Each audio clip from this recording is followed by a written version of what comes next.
다 함께 기도하심으로 9월 19일 금요일 매일 예배 시작하겠습니다. 기도합니다.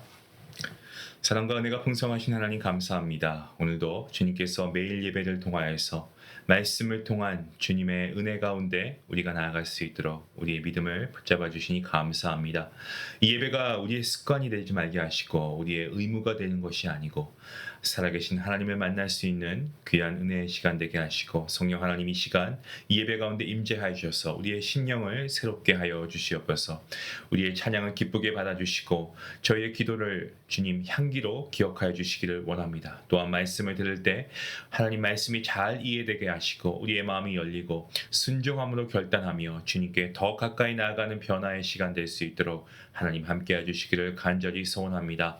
주님 오늘도 이 드리는 예배 가운데 정말 이 예배가 가정과 일터 그리고 교회와 세상 가운데 우리가 하나님 정말 하나님의 영광을 나타내는 그러한 출발점이 될 수 있도록 하나님 함께 하시고 오늘도 주의 말씀을 사모하고 주님을 신뢰하는 모든 주의 백성들 가운데 하나님께서 준비하신 말씀의 은혜와 축복을 주님 한량없이 내리워 주시옵소서. 모든 예배를 주님께 올려드리오며 이 모든 말씀 예수님의 이름으로 기도하옵나이다. 아멘. 찬송가 183장 함께 하시겠습니다.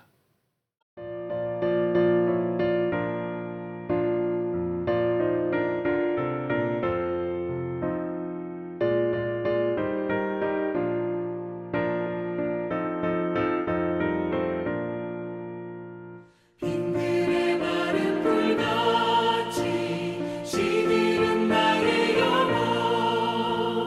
주님이 약속한 성령 간절히 기다리네 가물어 메마른 땅에 단비를 내리시듯 성령의 단비를 부어 새 생명 주옵소서.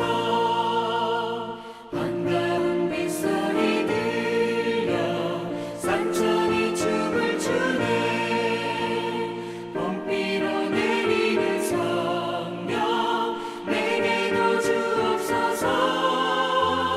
가물어 메마른 땅에 단비를 내리시듯 성령의 단비를 부어 새 생명 주옵소서.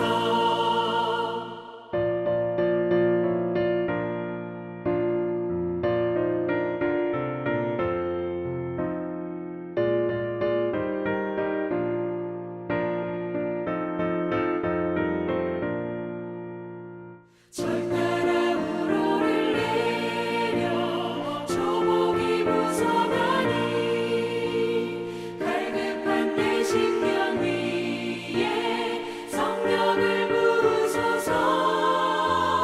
가물어 메마른 땅에 단비를 내리시듯 성령의 단비를 부어 새 생명 주옵소서. 참되신 사랑의 언약 어길 수 있사오랴 오늘의 흡족한 은혜 주실 줄 믿습니다. 가물어 메마른 땅에 단비를 내리시듯 성령의 단비를 부어 새 생명 주옵소서.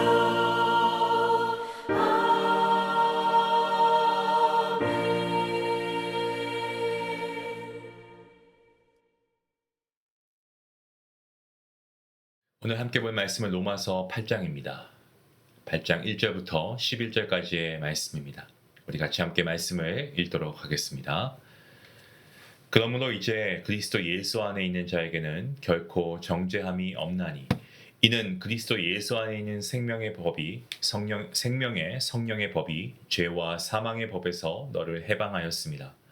율법이 육신으로 말미암아 연약하여 할 수 없는 그것을 하나님은 하시나니 곧 죄로 말미암아 자기 아들을 죄 있는 육신의 모양으로 보내어 육신의 죄를 정하사 육신을 따르지 않고 그 영을 따라 행하는 우리에게 율법의 요구가 이루어지게 하려 하심이니라.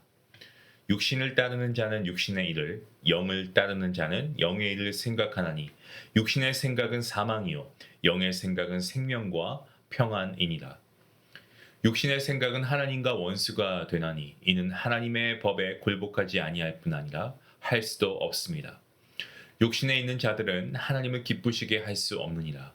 만일 너희 속에 하나님의 영이 거하시면 너희가 육신에 있지 아니하고 영에 있나니 누구든지 그리스도의 영이 없으면 그리스도의 사람이 아니라. 또 그리스도께서 너희 안에 계시면 몸은 죄로 말미암아 죽은 것이나 영은 의로 말미암아 살아 있는 것이니라. 예수를 죽은 자 가운데서 살리신 이의 영이 너희 안에 거하시면 그리스도 예수를 죽은 자 가운데서 살리신 이가 너희 안에 거하시는 그의 영으로 말미암아 너희 죽을 몸도 살리시리라. 아멘. 오늘 본문 말씀, 이 로마서 중에서도 대표적으로 우리가 많이 알고 있는, 또 우리가 말씀을 통해서도 우리가 많이 들은 그러한 본문입니다. 로마서 8장.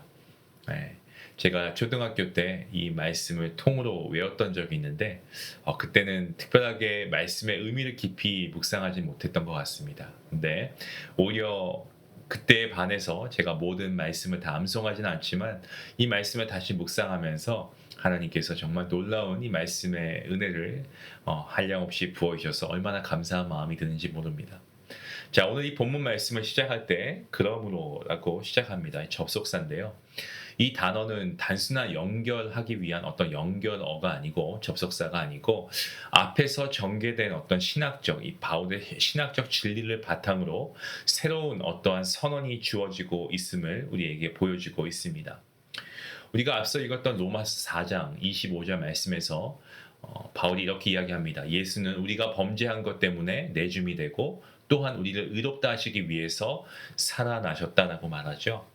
예수 그리스도의 십자가와 부활로 인해서 우리는 의롭다함을 받았다라는 그러한 말씀입니다. 그리고 이어지는 5장 1절 말씀에서 바울이 이렇게 선포합니다. 우리가 믿음으로 의롭다 하심을 받았으니 우리 주 예수 그리스도로 말미암아 하나님과 화평을 누리자. 여기서 중요한 신학적 주제가 담겨 있죠. 믿음으로 의롭다 하심을 받는 칭의, 이것과 그리고 예수 그리스도의 대속을 통해 하나님과 화평을 누리는 이 화해 그리고 용서입니다. 바울은 또한 로마서 7장을 보시면 여기서 그의 내적 갈등을 토로합니다. 우리가 지난 이틀 동안 7장 말씀을 통해서 이 말씀을 함께 나누었는데요.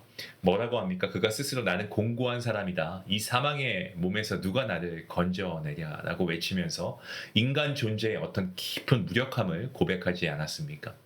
하지만 그 즉시 그가 뭐라고 마무리합니까? 어제 본문 마지막 절에서 우리 주 예수 그리스도로 말미암아 하나님께 감사하겠다라는 찬양으로 그가 태도를 전환하고 있습니다. 여전히 죄와 싸우며 갈등하는 현실 가운데 있지만 예수 그리스도 안에서 해방과 소망을 발견했기 때문에 그가 그러한 고백을 할 수 있는 것이죠.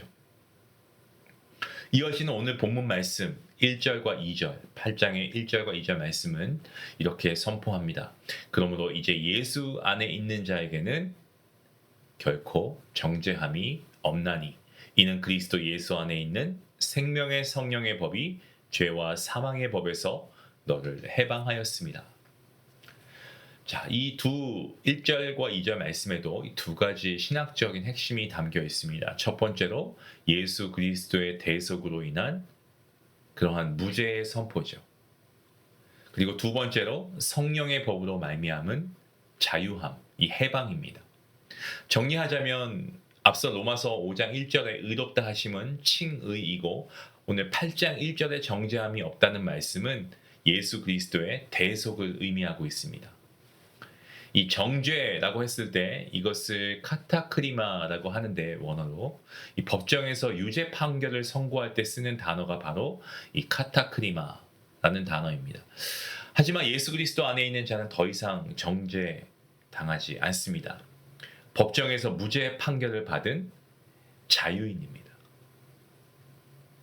또한 로마서 5장 1절에서 화평을 뜻하는 단어가 이 에이레네라고 하는 단어입니다. 이것은 단순히 어떤 우리 마음의 어떤 내적 평안이 아니고 관계적인 화해를 의미하고 있습니다. 이런 겁니다. 예수 그리스도의 십자가로 말미암아 원수되었던 피조물 인간이 하나님과 화목하게 되었습니다. 예수 그리스도의 십자가의 대속의 죽으심으로, 그리고 그분의 부활하심으로 말이죠. 더 나아가서 원수되었던 하나님과 우리의 관계가 그 막힌 담이 허물어졌습니다. 그래서 이제 우리는 하나님의 자녀, 하나님의 가족으로 부르심을 받았습니다. 오늘 본문 2절 말씀을 보시면 종으로부터 자유인이 된 그런 상태를 가리키는 단어가 나옵니다. 이 원어로 엘루데로라고 하는 단어가 나오고 있는데요. 이 단어는 부정 과거형입니다. 그래서 이미 완전하게 이루어진 사실을 강조하고 있습니다. 다시 말씀드리면 예수 그리스도와 연합한 자는 더 이상 죄의 종이 아니고 어떻게 됩니까? 신분이 죄의 종에서 자유인으로 옮긴 겁니다. 그 신분이 이미 확정되었다는 겁니다. 사도 바울은 두 번의 이 그러므로라는 단어를 통해서 그리스도 안에 있는 자가 대속으로 인해 법적으로 무죄가 되고, 그리고 예수 그리스도의 연합으로 인해서 자유인이 되었다는 것을 그가 선포하고 있습니다. 자, 그렇다면 구체적으로 그리스도의 대속으로 말미암아 구원받았다라는 것을 무엇을 뜻합니까? 첫 번째로 구원받은 자는 육신의 한계성에 묶이지 않고 성령을 따라 살아가는 그러한 자를 가리켜서 구원받은 자라고 합니다. 본문 3절과 4절 말씀을 보시면 율법이 할 수 없는 것을 하나님께서 하셨다라고 그렇게 이야기합니다. 예수 그리스도를 이 땅에 보내셔서 완전히 죄를 타파하시고, 그리고 이제 성령을 따라 사는 우리로 하여금 율법의 어떤 그런 요구들이 이루어지게 하신 거죠. 육신은 죄로 인해 갇히고 제한된 상태였지만 예수 그리스도의 대속으로 말미암아 우리는 우리의 신분이 완전히 바뀌었다는 거죠. 죄의 종에서 자유인으로 바뀌었습니다.